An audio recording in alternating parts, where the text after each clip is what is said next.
ఏమైపోయింది చెప్పండి ఫైనల్ గా? కేటీఆర్ గారు మాట్లాడిన వాటి విషయం కావచ్చు, ఇక కిషన్ రెడ్డి గారి అంశాలు మొత్తం టోటల్ గా. అదే ఇప్పుడు కేటీఆర్ గారు మాట్లాడి ఇప్పుడు కాదు, చాలాసార్లు ఆయన నోరు జారి మాట్లాడుతున్నట్టుగా కనిపించింది. ఎందుకంటే ఎవరికైనా కూడా అహంకారం నెత్తి మీదకి ఎక్కితే అవును, మరి దాని రాజకీయ అంతం ఎవరు చూస్తారు? ప్రజలే కదా చూసేది కూడా. అవును, అదే ప్రజలే తెలుసుకుంటారు ఎక్కడ ఏ విధంగా మాట్లాడుతున్నారు ఎట్లా. కేసీఆర్ గారు మరీ ఇంత ఘోరంగా మాట్లాడారు అనుకుంటారు. వెంట్రుక పీకలేరు అంటే ఇట్లాంటి అంతా రాజకీయంలో ఉన్నప్పుడు ఇలాంటి మాటలు ఎవరు కూడా. ఇంకో మాట మాట్లాడారు సార్, తెలంగాణ ప్రజలు కాదు తాతలు దిగి రావాలి జేజమ్మ లాంటి చంద్రబాబునే పంపించేసి తెలంగాణకి వెళ్ళి అని మాట్లాడాడు ఆయన. అదే ఇవన్నీ కూడా ఎవరు సమర్థించారు ఈ రోజుల్లో. అంతా కూడా విఘ్నులు, తెలంగాణ ప్రజలు కూడా విఘ్నులు. రాజకీయంలో కూడా ప్రతి రాజకీయ నాయకులంతా కూడా తెలియగల వారు. ఏ విధంగా ఎట్లా మాట్లాడాలి, ఎట్లా మాట్లాడితే ఏ డిసెన్సీ ఎవరు కాపాడతారు మన అనేది తెలుసు. ఎందుకంటే ఈ విధంగా ఎంత ఆవేశం వచ్చినా కూడా, అహంకారం ఉన్నా కూడా కంట్రోల్ టంగ్ తో మాట్లాడితే డెఫినెట్ గా తెలంగాణ ప్రజలు ఆలోచిస్తారు తప్పితే ఈ విధంగా ఎవరు కూడా యాక్సెప్ట్ చేయరు. రెండో పాయింట్ ఏంటంటే కిషన్ రెడ్డి గారు, సతీష్ గారు ఏమంటున్నారంటే కేసీఆర్, కేటీఆర్, కిషన్ రెడ్డి గారు అంతా ఒక రేవంత్ రెడ్డి గారు అన్నారని చెప్పి చెప్తా ఉన్నాను. నేనేమంటున్నా అంటే ఈ పొత్తుల రాజకీయం అంతా కూడా ఎవరు చేసిరండి?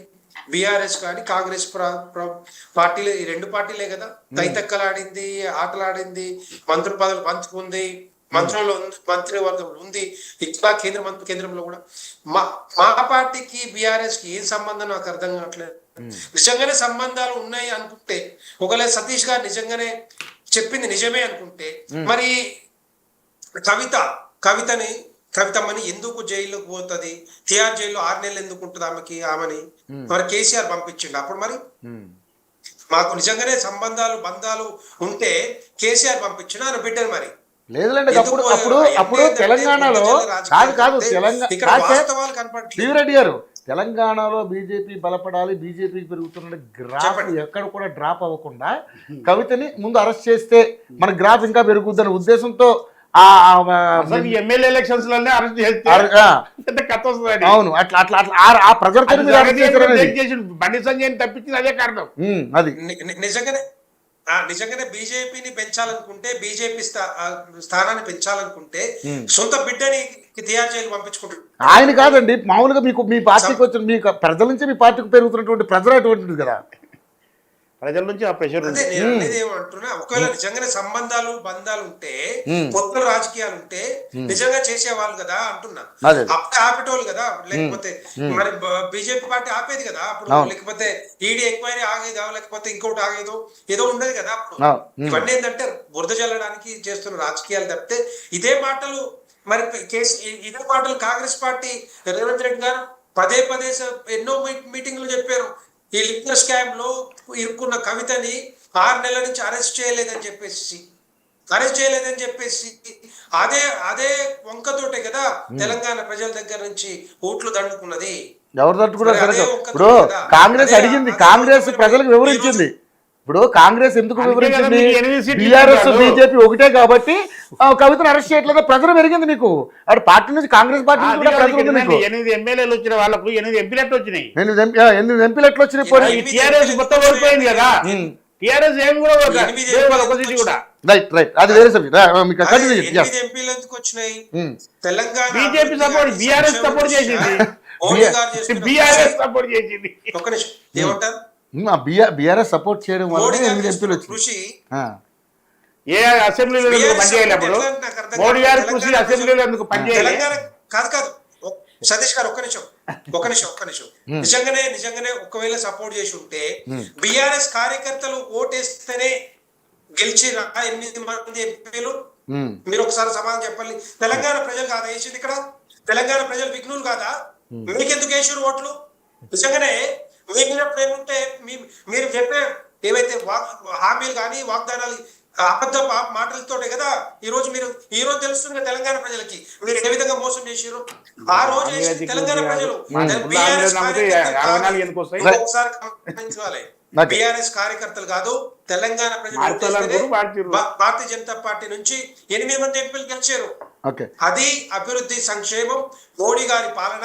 10 సంవత్సరాల్లో 10 లక్షల కోట్లు ఖర్చు పెట్టి ఈ Right. తెలంగాణ రాష్ట్రాన్ని బాగుపరిచింది కాబట్టి Right. తెలంగాణ ప్రజలకు అర్థమై Right. మేము కదండి ఆ రోజు రాష్ట్ర అధ్యక్షులు బండి సంజయ్ గారి సారథ్యంలో తెలంగాణలో ఇంటింటికి తిరిగి పాదయాత్ర ద్వారా బీఆర్ఎస్ చేసిన అవినీతి కుంభకోణాలు కానీ అవి ఏదైతే తెలంగాణ failure ఏదైతే ఉందో పరిపాలనలో ఫెయిల్యూర్ అయిందని చెప్తే ఆ రోజు తెలంగాణ ప్రజలు అర్థం చేసుకొని ఓట్లు వేసారు. రైట్ నేను చెప్తున్నాను ఓకే, నిజంగానే మీరు మీ అబద్ధాల వల్ల కొంత నష్టం జరిగిన వాస్తవం, ఓటు బ్యాంకు సీట్లు తగ్గిన మాట వాస్తవం, కానీ మరి ఓటు పర్సెంటేజ్ పెరిగింది కదా మా తెలంగాణ రాష్ట్రంలో. రైట్ ఈ సార్ రోజు డెఫినెట్ గా నెక్స్ట్ ప్రత్యామ్నాయంగా ఎవరికి చూస్తున్నారు? తెలంగాణ రాష్ట్రంలో భారతీయ జనతా పార్టీ వైపు చూస్తున్నారు. ఓకే ఓకే మీకు కూడా ఒక అవకాశం రావాలి, మరి చూద్దాం ఏం జరుగుతుందో. అందుకని అందుకని BRS పార్టీకి సంబంధాలు లేవు. Right right right sir, thank you ఏమంటారు? కాదు, అందుకనే బీఆర్ఎస్ తో కలుస్తున్నారని చెప్పేసి మాట్లాడుతున్నారు. మీరు అధికారంలో రావాలంటే బీఆర్ఎస్ తో అందుకనే కలుస్తున్నారని సతీష్ గారు అంటున్నారు. కల్చర్ గెలిచి ఉండదు, ఇక కల్చర్ గెలిచి ఉండదు. సింగిల్ గా భారతీయ జనతా పార్టీ Right. ఏ ఎన్నికలు వచ్చినా కూడా ఆ ఎన్నికలు పోటీ చేస్తా ఉంది. Right. బీఆర్ఎస్ లో మన కవిత గారు మాట్లాడేది బీఆర్ఎస్ ని బీజేపీలోకి ఏమైందండి ఇప్పుడు నాకు అర్థం కాదు. Right. కూతురు తండ్రి దగ్గరికి పోయింది కదా, Right. వాళ్ళు కలుసుకున్నారు కదా. Right. వాళ్ళు లైమ్ లైట్ లో ఉండడానికి చేస్తున్న ప్రయత్నాలు ఉంటాయి, రకరకాల మాటలు మాట్లాడతారు. Right. కాంగ్రెస్ పార్టీ ఏం చేస్తుంది, వాటిని వాడుకొని వీళ్ళు కూడా డైవర్ట్ చేసే రాజకీయాలు చేస్తా ఉన్నారు. వీళ్ళు హామీలు అమలు చేయలేక ఇగో ఇలా బుద్ధ రాజకీయాలు చేస్తారు తప్పితే ఇక వేరే ఆలోచన లేదు వీళ్ళ దగ్గర. అభివృద్ధి సంక్షేమం మొత్తం కూడా పక్కదారి పట్టిపోతా ఉంది.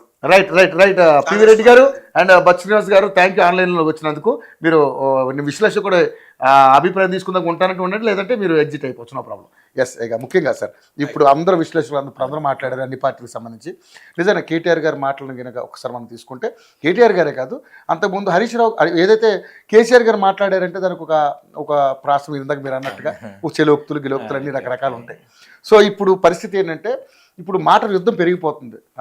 రేవంత్ రెడ్డి గారు 2 మాటలు ఎక్కువ అంటే కేటీఆర్ దాన్ని ఇంకా 2 మాటలు ఎక్కువ అనడం, ఇలాంటి కొన్ని అంశాలు జరుగుతూ ఉన్నాయి. ఇట్లాంటి వాటిని అంటే ఇప్పుడు మనం ఇందాక మీకు వీడియో చూపించాము, ఇప్పుడు వినిపించాము, దాని మీద మీ అభిప్రాయం ఏంటి ఫైనల్గా? అంటే వాస్తవానికి ఎవరు కూడా నోరు జారకూడదు. అంటే మనం సహనాన్ని వదిలి సంయమనాన్ని వదులుకోవడానికి వీల్లేదు. ఇవన్నీ ఏంటంటే వీళ్ళకు పరిపట్ అయిందండి. ఇప్పుడు ఇలా అంటే మరి మీరు బీఆర్ఎస్ ను కేటీఆర్ ను సమర్థిస్తుండ్రా అని అంటారు. అలాగా నేను ఎవరిని సమర్థించను, నేను పార్టీలకు అతీతంగా. వీళ్ళందరికీ సహజ సిద్ధం అయిపోయింది మాట్లాడడం అనేది. మాట్లాడడం హోదా అంటలేరు, అదే హుందా అనుకుంటారు, అదే హోదా అని అనుకుంటున్నారు. అలాగే ప్రచారాలు కూడా అలాగే జరుగుతున్నాయి. అవన్నిటికి అతీతంగా కాదు. కాకపోతే ఆయన ఏదో ఆవేదనతోనో ఆగ్రహంతోనో ఆ ఫ్లోలో మాస్ను చూసేసరికి వీటిని ఏమంటారంటే ఒక మాస్ హిస్టీరియా అంటారు. అందరూ ఉండి ఇలా చూసేసరికి మనకు ఒక జోస్ వస్తుంది. మనం అక్కడి నుంచి వచ్చేటప్పుడు ఇక్కడ మేము చర్చా వేదిక వచ్చేటప్పుడు కూడా ఇది మాట్లాడాలి అది మాట్లాడాలని అనుకుంటాం కదా, ఇక్కడ హీట్ జనరేట్ అయ్యి అది అట్లా ఇది ఇట్లా అని ఆవేశపడతాయి వస్తాయి. మీరు చూసారు, మీరు ఎన్నో చూసారు. అయితే నేను బయట ఉండి చూసాను, మీరు ఇక్కడ ఉండి చూసారు. అయితే అవి వస్తాయి, దాంట్లో వస్తాయి ఆ ఫ్లోలో. అయితే ప్రతి దాన్ని అంత సాంకేతికంగా పట్టుకోవద్దండి, మన విషయం మీదనే వెళ్ళాలి. అంటే ముఖ్యమంత్రి నేనేమంటున్నా